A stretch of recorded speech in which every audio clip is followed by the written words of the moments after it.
तुम्ही मला मंगळसूत्र चोर म्हणता. जयंतरावला माझा सवाल आहे, तुझ्या कितव्या नंबरच्या बायकोचं मंगळसूत्र मी चोरलं सांग लोकांना.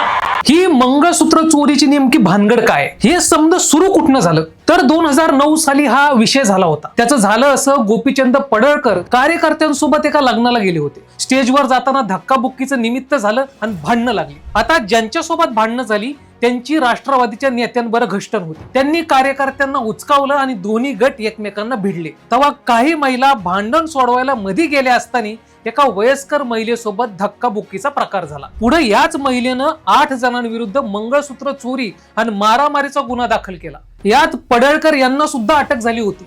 इथं जयंत पाटील विरुद्ध गोपीचंद पडळकर वादाची ठिणगी पडली. हा सगळा प्रकार जयंत पाटील यांनी घडून आणलाय असा पडळकरांचा समज झाला. पुढे त्या महिलेनं गुन्हा मागे घेतला आणि पडळकर यातून निर्दोष सुटले खरे, पण तेव्हापासून पडळकर यांच्यावर मंगळसूत्र चोर हा ठपकाच लागलाय.